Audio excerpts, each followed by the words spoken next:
ಹಾಯಿಸಿಯ ನಿನ್ನ ಗೊಡವಲ್ಲಿ ಬಚ್ಚಿಟ್ಟಿರುವ ಯಾಕಾಲ ಸೂಳೆ ಮಗಳೇ,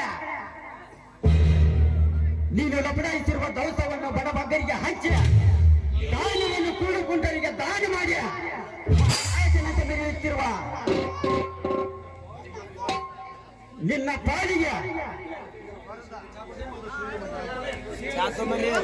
ನಿನ್ನ ಪಾಲಿಗೆ ಈ ವರದ ಸಿಂಹದ ಸಿಡಿಲು ಮರಿಯಾಗಿ ಬಂದ ನಿನ್ನ ಕಷ್ಟ ನನಗೆ ಜಪಿಸಿ ರಾಷ್ಟ್ರದ ಮೋಕಳಿಯಾಗಿ ನನ್ನ ತಂದೆ ತಾಯಿ ತಮ್ಮಂದಿರನ್ನು ಕೊಲೆ ಮಾಡಿದ ಆ ಕೊಲೆಗಾರ ಪತ್ತೆ ಹಚ್ಚಿದರೆ ಮಾಂಸ ಕಂಡ ಹಚ್ಚಿನಂತೆ ಅವನನ್ನು ಕುಕ್ಕಿ ಕುಕ್ಕಿ ತಿಂದು ತೇಗದಿದ್ದರೆ ನಾನು ಟೈಗರ್ ವರದ ನಾಯಕನೇನೆಯೇ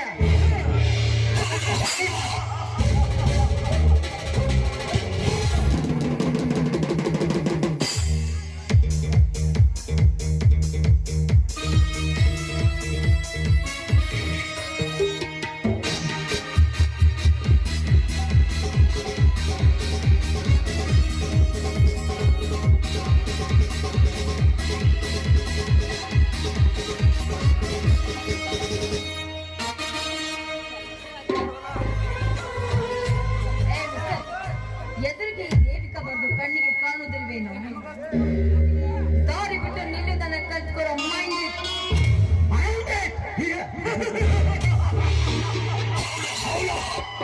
ಇಂಥ ಭಯಂಕರವಾದ ಬೆಟ್ಟ ಗುಡ್ಡದಲ್ಲಿ ಏಕಾಂಗಿಯಾಗಿ ಸಿಕ್ಕ ಮನಸ್ಸಿಗೆ ಬಂದಷ್ಟು ಪಾಪಿನಿಂದ ಮಾತನಾಡಿರುವ ನಿನ್ನಂತ ಶ್ರೀಮಂತ ಕುಮಾರಿಗೆ ತಕ್ಕ ಪಾಠ ಕಲಿಸದ ಬಿಟ್ಟರೆ ಈ ವರದನಿಗೆ ಕೈಲಾಗದ ಗಣಸೆನ್ನುತ್ತಾರೆ ಈ ಜಗದ ಜನರು.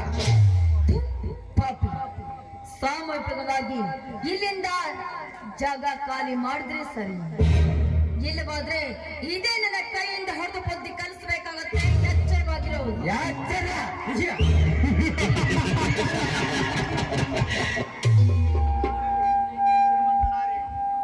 ಶ್ರೀಮಂತನಾಗಿ ಹೆಣ್ಣಾದ ನಿನಗೆ ಇಷ್ಟು ಕೊಬ್ಬಿರಬೇಕಾದರೆ ನೀಚ ಹೊತ್ತ ಗಂಡಸನಾದ ಈ ವರದ ನಾಯಕನಿಗೆ ಎಷ್ಟು ರೋಷ ಬರಬೇಕು.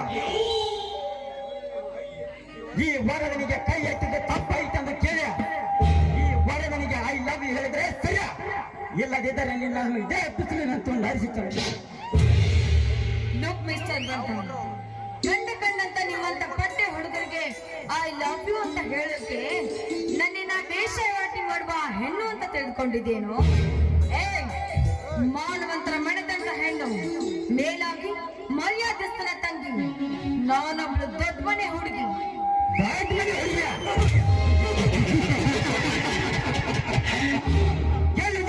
ನಿನ್ನಂತ ದೊಡ್ಡ ಮನೆ ಹುಡುಗಿಯರ ಸೋಗಣ್ಣ ಮನೆಯಲ್ಲಿ ಯಾರಿರದ ಸಮಯ ಸಾಧಿಸಿ ಮಿಲ್ಲನಿಗೆ ಫೋನ್ ಮಾಡಿ ಕಳಿಸಿ ತನ್ನ ಕಾಮದಾನ ತೀರಿಸಿಕೊಳ್ಳುವ ದೊಡ್ಡ ಮನೆ ಹುಡುಗಿಯರಿಸಿಲ್ಲ ಈ ಸಮಾಜದಲ್ಲಿ. ಕಾಲೇಜ್ಗೆ ಹೋಗುತ್ತಿಲ್ಲ ಎಂದು ಹೇಳಿ ಮಿಲ್ಲಿನೊಂದಿಗೆ ಮನೆಗೆ ಬರುವ ದೊಡ್ಡ ಮನೆ ಹುಡುಗಿಯರಿಸಿಲ್ಲ ಈ ಕಲಿಯುಗದಲ್ಲಿ. ನೊಂದಿಗೆ ತನ್ನ ಕಾಮ ದೃಶ್ಯ ಹಿಂಗಿಸಿಕೊಳ್ಳುವ ದೊಡ್ಡ ಮನೆ ಹುಡುಗಿಯರಿಸಿಲ್ಲ ಈ ಹೈಬ್ರಿಡ್ ಕಾಲದಲ್ಲಿ. ಮಾವನಿಂದ ಮಮಕಾರ ತೋರಿಸಿ ಮಂಚಕ್ಕೆ ಕರೆದೊಯ್ಯುವ ದೊಡ್ಡ ಮನೆ ಹುಡುಗಿಯರಿಸಿಲ್ಲ ಈ ಕೆಟ್ಟ ಕಾಲದಲ್ಲಿ.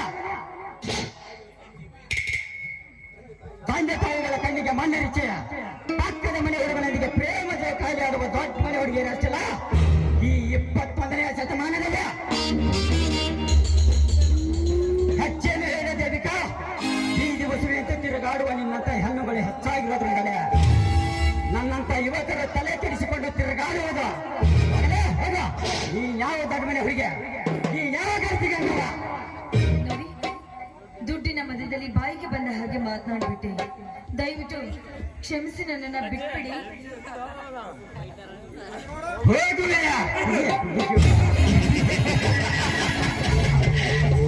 ಹಾಗಾದರೆ ಈ ವರದನ ಒಂದು ಕಂಡೀಷನ್ ಏನದು? ಸೇರಿಗಿಳಿದ ಈ ಸಿಂಹದ ಹೃದಯ ತಂಪಾಗುವಂತೆ ಒಂದು ಹಾಡು ಹೇಳು. ಏನು ಹಾಡ? ನನ್ಗೆ ಹಾಡ್ಲಿಕ್ಕೆ ಬರುವುದಿಲ್ಲ. ಬರೀ ಹಾಡುವುದಷ್ಟೇ ಅಲ್ಲ ದೇವಿಕಾ, ಕುಣಿಯುತ್ತಾ ಹಾಡಬೇಕು. ಈ ಕಟುಕರ ಕೈಯಿಂದ ನಾನು ಪಾರಾಗಬೇಕು ಅಂದ್ರೆ ನಾನು ಹಾಡು ಹಾಡಿ ಪಾರಾಗಲೇಬೇಕು. ಆಯ್ತು ಅಲ್ವಾ, ನೀನಿಷ್ಟದಂತೆ ಹಾಡ್ತೀನಿ. ಹಾಡು.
ನಿನ್ನದು ನಾನು ಇಷ್ಟಕ್ಕೆ ಬಿಟ್ಟದಲ್ಲವೇ ನನಗೆ ನೀನು ಗೋಡ್ಬಾಯಲ್ಲಿ ಹೋಗುವುದು.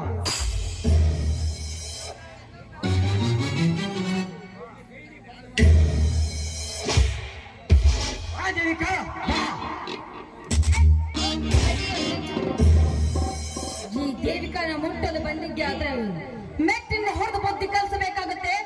ಎಚ್ಚರವಾಗಿರೋ.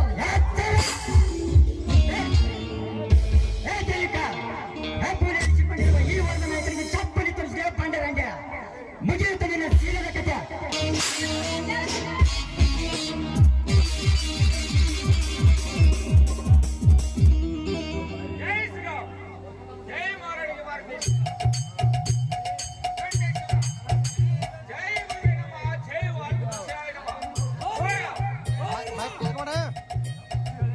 ಋಷಿಗಳು ದಯವಿಟ್ಟು ನನ್ನನ್ನು ನೀವೇ ಕಾಪಾಡಬೇಕು. ಈ ಸೇರಿಗೆಯಿಂದ ಈ ವರದನಿಗೆ ನನ್ನನ್ನು ತಡೆಯಲು ಯಾರಿಂದಲೂ ಸಾಧ್ಯವಿಲ್ಲ. ನನ್ನನ್ನು ತಡೆಯಲು ತಾವು ಯಾರು? ಅಜ್ಞಾನದಿಂದ ದಾರಿ ತಪ್ಪಿ ನಡೆಯುತ್ತಿರುವ ನಿನ್ನನ್ನು ಸುಜ್ಞಾನದ ದಾರಿಗೆ ತಂದು ಒಳ್ಳೆಯ ಮಾರ್ಗದಲ್ಲಿ ನಡೆಸಲು ಬಂದ ಋಷಿಮುನಿಗಳು ನಾವು. ನೋಡಿ, ನೀವು ಋಷಿಗಳಾದರೇನು, ಸಾಧು ಸಂತರಾದರೇನು, ಶ್ರೀಮಂತಿಕೆಯ ಸೊಕ್ಕಿನಿಂದ ನನಗೆ ಚಪ್ಪಲಿ ತೋರಿಸಿದ ಈ ಹೆಣ್ಣಿಗೆ ಬುದ್ಧಿ ಕಲಿಸಿದ ನಾ ಬಿಡುವುದಿಲ್ಲ. ಇವಳ ಶೀಲಹಾರನಾದಾಗಲೇ ಈ ಜಂಬದ ಹೆಣ್ಣಿಗೆ ಬುದ್ಧಿ ಬರುತ್ತದೆ. ನಿಲ್ಲಿಸು ವರದ, ನಿಲ್ಲಿಸು ನಿನ್ನ ಹೇಯ ಕೃತ್ಯವನ್ನು. ಊರಿನ ಎಲ್ಲ ಜನರಲ್ಲಿ ನೀನು ಕರ್ನಾಟಕ ಕರುಣಾಮಯ್ಯ ಎಂಬ ನಿನ್ನನ್ನು ಪೂಜಿಸುತ್ತಾರೆ. ಸೆಟ್ಟಿನ ಆವೇಶದಲ್ಲಿ ಈ ಅಬಲೆ ಹೆಣ್ಣು ಮಗಳ ಮಾನನ್ನು ಹಾಳು ಮಾಡಿ ಊರಿನ ಜನರಿಂದ ಕೆಟ್ಟ ನುಡಿಗಳ ನಿಂದೆ ಮಾತುಗಳನ್ನು ಆಡಿಸಿಕೊಳ್ಳಬೇಡ. ನೂರಾರು ಜನರ ದೇಶ ಮೆಚ್ಚುವ ಕೆಲಸ ಮಾಡಿ ಇಂದಿನಿಂದ ವೀರ ಕೇಸರಿ ವಾಲ್ಮೀಕಿ ಹುಲಿಯಾಗಿ ಕಲಿಯಾಗಿದ್ದಲ್ಲಿ ಮೆರಿ. ಇಂದಿನಿಂದ ನೀನು ವಾಲ್ಮೀಕಿ ಹುಲಿಯಾಗಿ ಮಾಡು. ಒಂದೇ ವಾಲ್ಮೀಕಿ ಕೋಗಿಲ ಅಗೋಣ.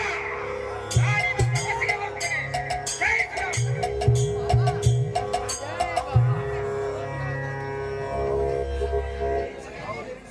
ಹೌದು, ಆ ಋಷಿಗಳು ಹೇಳಿದ ಹಾಗೆ ನಾನು ತಪ್ಪು ದಾರಿ ಹಿಡಿಯುತ್ತಿದ್ದೇನೆ. ನನಗೆ ಬಂದ ಕೋಪದ ಸಮಯದಲ್ಲಿ ಕೆಂಡದಲ್ಲಿ ನಾನು ತಪ್ಪು ದಾರಿ ಹಿಡಿಯುತ್ತಿದ್ದೇನೆ. ಋಷಿಗಳು ಹೇಳಿದಂತೆ ಇಂದಿನಿಂದ ನಾನು ವಾಲ್ಮೀಕಿಯ ಹುಲಿ.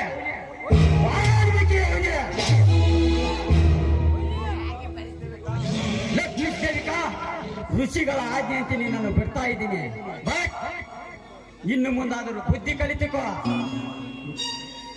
ಮೇಲಾಗಿ ಸೂರ್ಯಾಸ್ತರವಾಗೋದರ ಒಳಗಾಗಿ ಸೇಫ್ ಆಗಿ ಮನೆ ತಲುಪ ನಾನು ಬಾಳ್ತೇನೆ.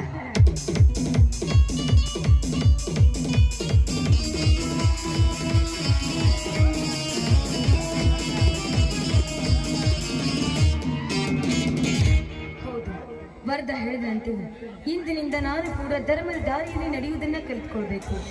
ಈ ಜನ್ಮದಲ್ಲಿ ನಾನು ಕೂಡ ಒಳ್ಳೆಯವಳಾಗಿ ಬಾಳುವುದನ್ನ ಕಲಿತ್ಕೊಳ್ಬೇಕು. ಹೌದು, ನಾನು ಬದಲಾಗಲೇಬೇಕು.